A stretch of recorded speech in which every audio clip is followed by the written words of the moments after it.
नेते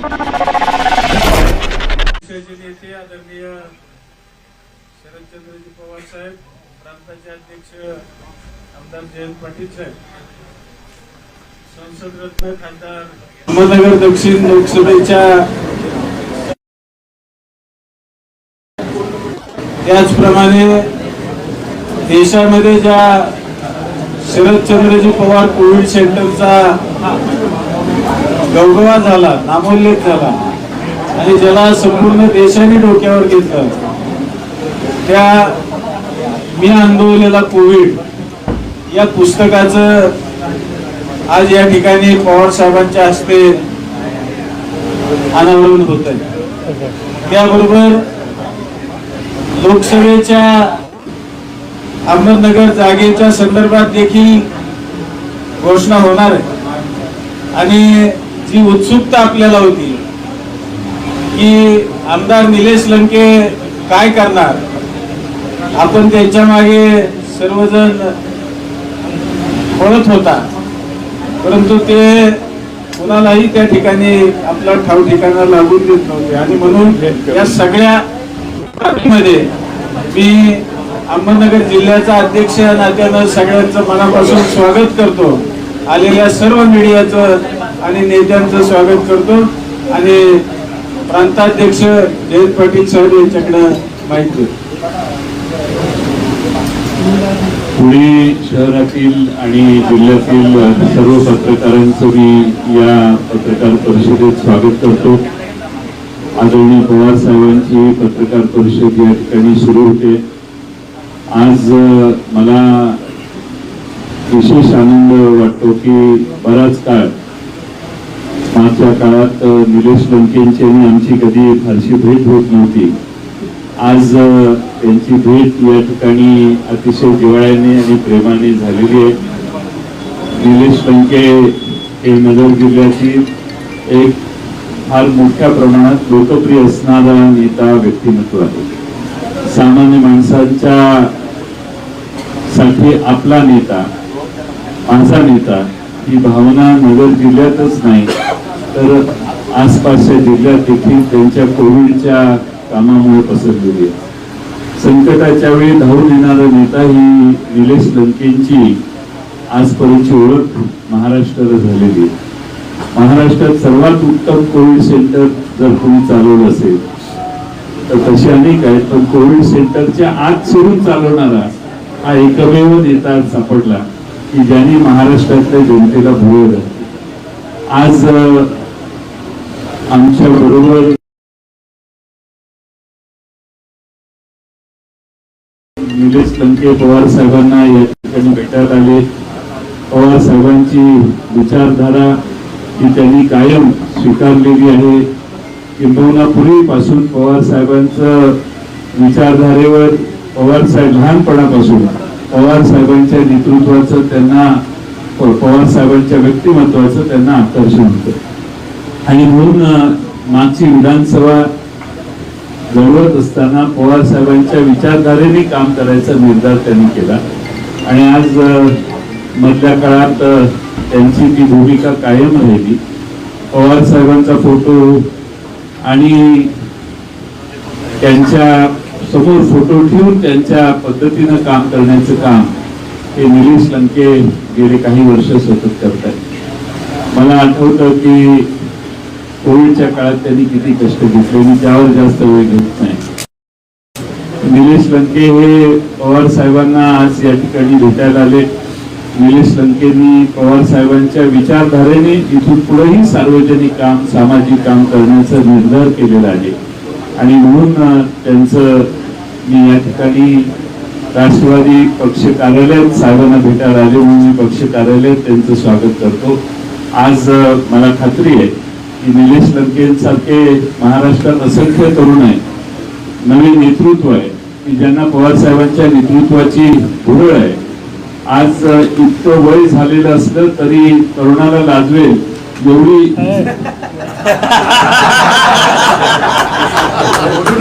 माझं वाक्य मी मागे घेतो। तरुणांना भुरळ पडते की एवढी ऊर्जा कशी, आणि त्यामुळं आजही मी कालपासून निफाडच्या सभेच्या साठी आम्ही नाशिकला गेलेलो. काल सकाळपासून रात्री म्हणजे मला वाटतं की 1:30 वाजेपर्यंत येणाऱ्या प्रत्येकाला भेटायचं, जळगाव जिल्ह्यातली लोक आली त्यांना भेटायचं. सकाळी पुन्हा 8 वाजता सकाळच्या राहुल गांधींच्या कार्यक्रमाला जायचं. आतापर्यंत मध्ये विश्रांती न घेता अथकपणाने काम करणारा जी ईर्ष्या आहे आणि जिद्द आहे ती आम्ही सगळ्यांनी पवार साहेबांच्याकडून घेतली पाहिजे अशी भावना महाराष्ट्रातल्या तमाम तरुणांची आहे. त्यातलाच एक नेता ज्यांनी पवार साहेबांच्या विचारधारेवर काम केलेलं आहे असे नेते आज पवार साहेबांना भेटायला आले. मी त्यांचं मनपूर्वक स्वागत करतो आणि पवार साहेबांना माननीय निलेश लंकेंना निलेश लंके यांना आपल्याला संबोधित करायला विनंती करतो. आज या ठिकाणी आपले सर्वांचे नेते आणि खऱ्या अर्थाने देशामधील ज्या ज्या महत्त्वाच्या घडामोडी, ज्या ज्या विकासाच्या गोष्टी घडलेल्या आहेत त्यामध्ये त्यांचा सिंहाचा वाटा आपण गेले कित्येक वर्षापासून ते आपले सर्वांचे नेते आदरणीय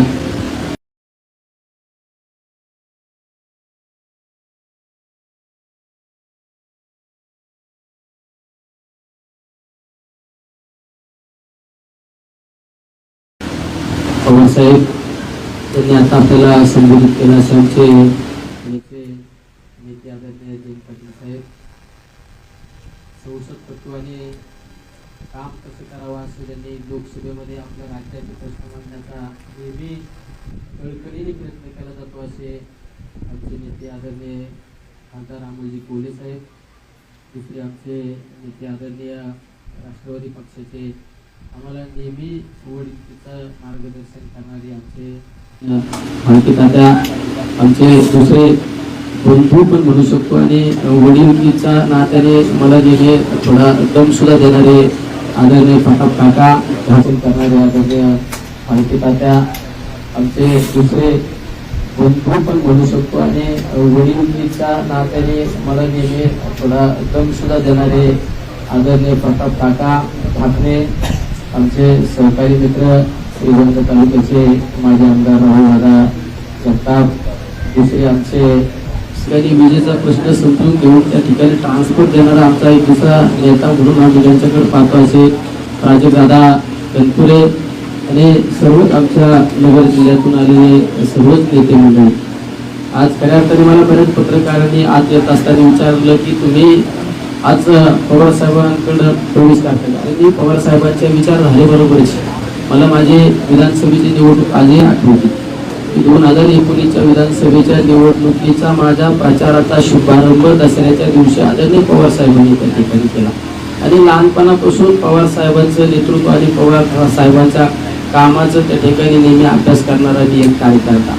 तो पाहिला असून कोविडच्या महामारीमध्ये भाऊ भावाला विसरले, मुलं आई वडिलांना विसरले, नवरा बायको एकमेकाला विसरले. त्या काळात मी ज्यावेळेस आदरणीय शरदचंद्रजी पवार आरोग्य मंदिर सुरू केलं आणि पवार साहेबांच्या नावाने ते आरोग्य मंदिर सुरू केल्यानंतर 31,000 लोकांना आपण उपचार देऊ शकलो. म्हणजे ती सुद्धा एक असं अप्रत्यक्ष अदृश्य ताकद नेहमी पवार साहेबांची त्या ठिकाणी मला लाभलेली आहे.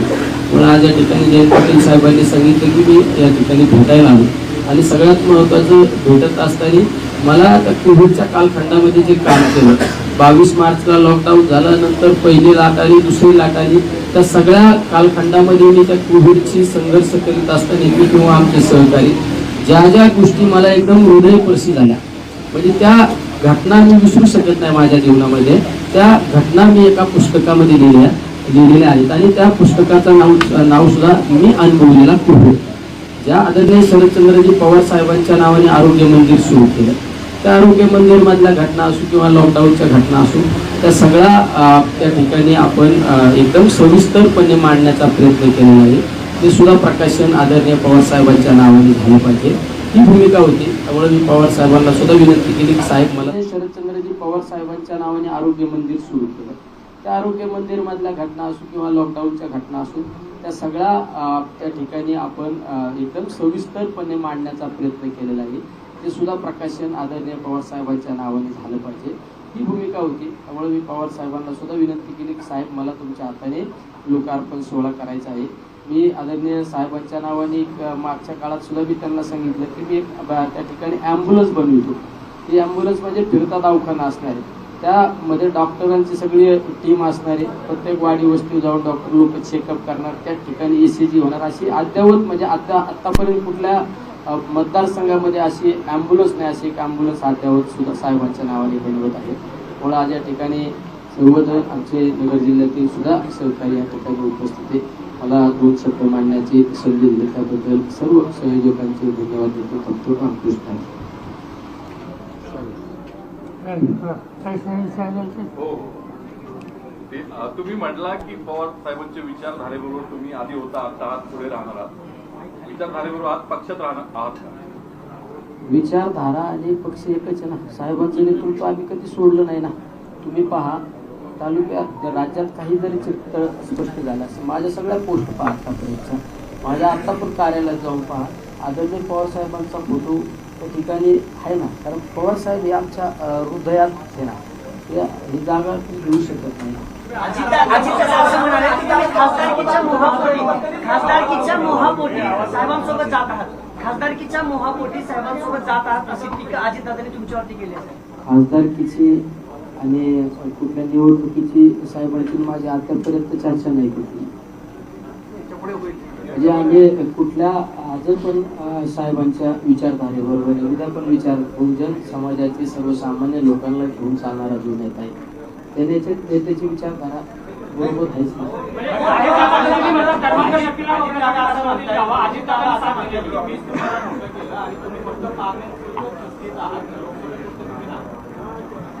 आज मी पुस्तक प्रकाशनासाठी आलेलो आहे. पुस्तक प्रकाशन महत्वाचे आहे. राजकीय गोष्टीला चर्चा करण्यापेक्षा साहेबांच्या शेजारी बसलेले, साहेबांची विचारधारा माझ्या आज पण होती, काल पण, उद्या पण असणारी, काल पण होती. त्यापेक्षा वेगळं काय. एक दादांनी असं म्हटलेलं आहे की तुम्ही जर पक्ष सोडला त्यांचा तर तुमच्यावर कारवाई होईल, तुमची आमदारकी जाईल, पक्षांतर्गत बंदी कायद्यांतर्गत. अजून काही मी कुठं ऐकलं पण नाही, माझ्याशी चर्चा पण नाही. म्हणतात ना, डोळ्याचं आणि कानाचं 4 फूट अंतर असतं, असं असो. तर मी प्रत्यक्षरित्या माझ्याशी बोलणं झाल्यानंतरच त्या गोष्टीचं उत्तर देऊ शकतो. किंमत चुकवण्याची तुमची तयारी आहे का प्रसंगी जर नाही. कसं असतं, काही गोष्टी एखाद्या गोष्टीचं प्रत्यक्षरित्या माझी जर एखाद्याशी चर्चाच नाही तर त्या विषयावर निष्फळ बोलण्यापेक्षा आपण न बोललेलं बरं नाही. खासदारकीबाबत काय भूमिका आहे? इथं मी ह्या सगळ्या प्रक्रियेतला एक सगळ्यात छोटा घटक आहे. या ठिकाणी सगळे नेते मंडळी बसलेले, त्यामुळं नेते असल्यानंतर एखाद्या कार्यकर्त्यांनी ती सुसंस्कृतपणा पाळायचा असतो. त्याच्यामुळे मी त्या गोष्टी न बोललेलं बरं.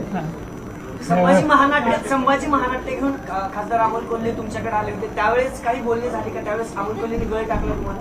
शिवपुत्र संभाजी महाराजांचे महानाट्य हे आमचं गेले कित्येक दिवसापासून आमचं चालू होतं की मला माझ्या मतदारसंघामध्ये महानाट्य ठेवायचं. कधी कधी त्यांच्या तारखा ॲडजस्ट होत नव्हता आणि त्यांची आणि आमची, तुम्ही जरा मागचा इतिहास पाहिला 2019च्या आधीचा, आम्ही एकत्रच होतो. आमचे एक वेगळे संबंध आहे, एकदम भावासारखे संबंध आहे. नेहमी अधिकाराने एकमेकाला त्या ठिकाणी आम्ही अधिकारवाणी सांगण्याचं काम करतो. आणि नेमकं मी त्यांना हट्ट केला की खासदार साहेब, तुम्ही मला फक्त एका बाजूने म्हणता की माझा भाऊ आहे आणि तुम्ही माझ्या मतदारसंघात मला महानाट्याला त्या ठिकाणी तारीख दिली पाहिजे, नाही तुम्ही उठणार नाही. त्यांनी त्याच वेळेस त्यांचा एक नियोजित कार्यक्रम सुद्धा कॅन्सल केला आणि मला त्या ठिकाणी माझ्या मतदारसंघामध्ये महानाट्य दिले. आणि मी तर बऱ्याच पत्रकारांना, आमच्या नगरच्या सुद्धा मीडियावाल्यांना, पत्रकारांना सांगितलं. त्यांनी सांगितलं की ह्या सगळ्या ज्या खर्चाच्या ज्या बाजूस ते काय केलं. मला आज पण ते समक्ष आहे. कुठल्या गोष्टीचा त्या गोष्टीवर आम्ही विचार केला नाही, त्या चर्चा सुद्धा नाही. एक प्रश्न, आता तुम्ही या ठिकाणी आलेला आहात, पवार साहेबांच्या पक्षाचे सर्व नगर जिल्ह्यातले नेते तुमच्या बरोबर आहेत, अजित पवार यांच्या पक्षातलं कोणीच दिसत नाही. आम्ही सगळे बरोबरच आहेत ना. तुमच्या हातात घड्याळ आहे का तुतारी आहे? आदरणीय साहेब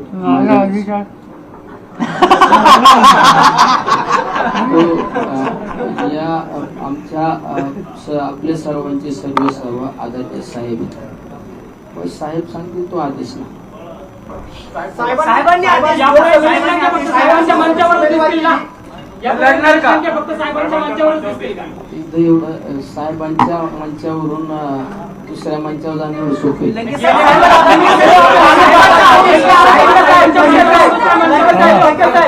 साहेब अजित दादांनी वेगळी भूमिका घेतल्यानंतर तुम्ही अजितदादांसोबत गेला होतात का की साहेबांसोबत होता आपली आणि साहेबांची विचारधारा एकच आहे जे सगळ्यांना माहिती आहेत ते प्रश्न आता विचारायला बंदी आहे. तुमची आणि साहेबांची विचारधारा एकच आहे हे समजायला तुम्हाला इतका वेळ का लागला ते लोकसभेच्या तोंडावर त्याच विचारधारे वे ना आम्ही काल पण त्या विचारधारे होतो आज पण आहे, उद्या पण आहे. आम्ही का विचारधारा सोडली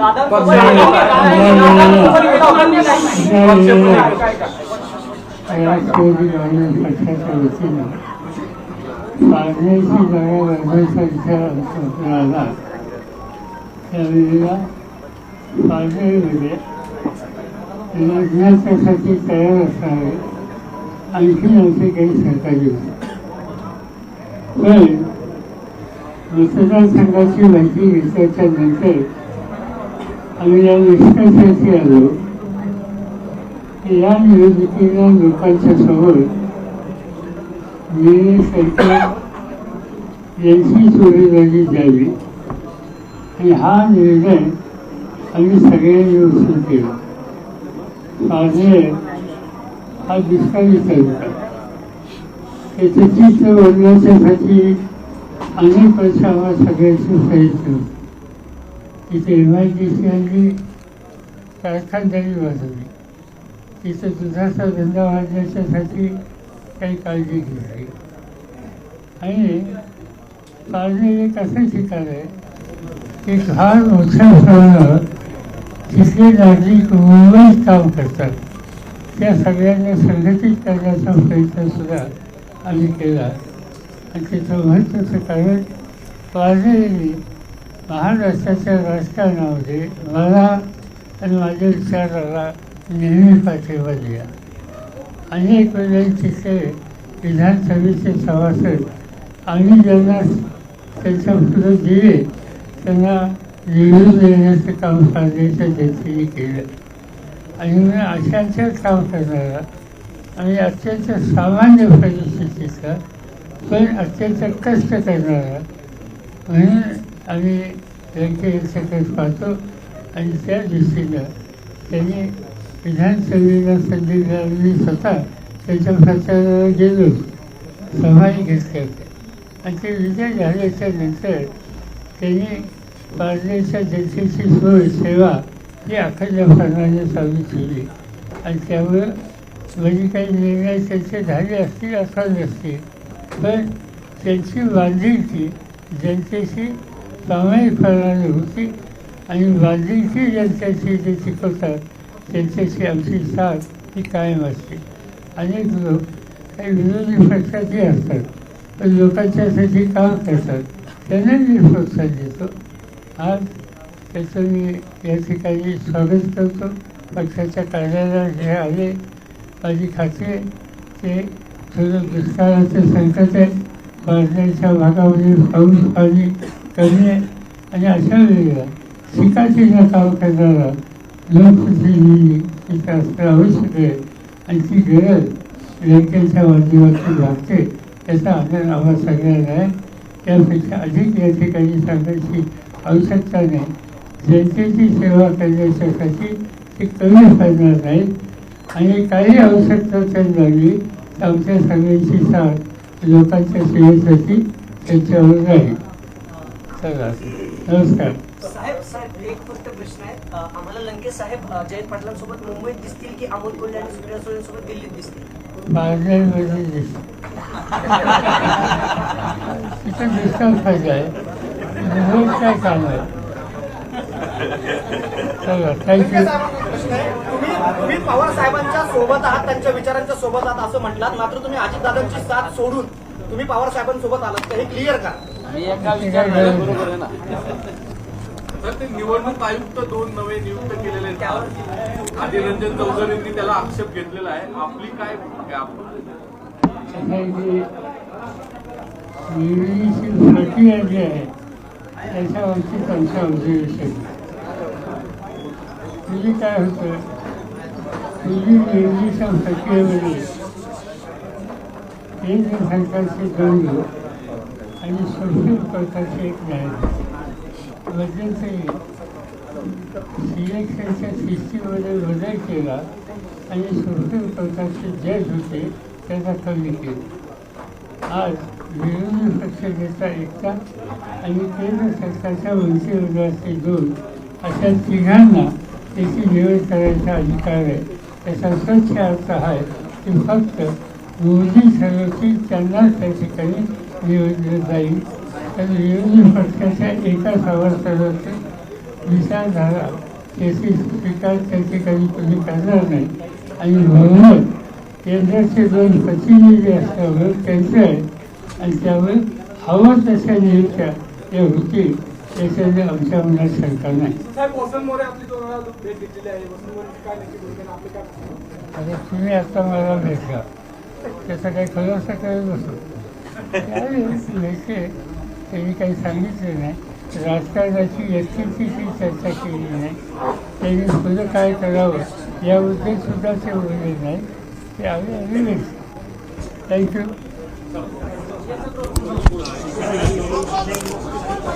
Subscribe now and press the bell icon. Never miss an update.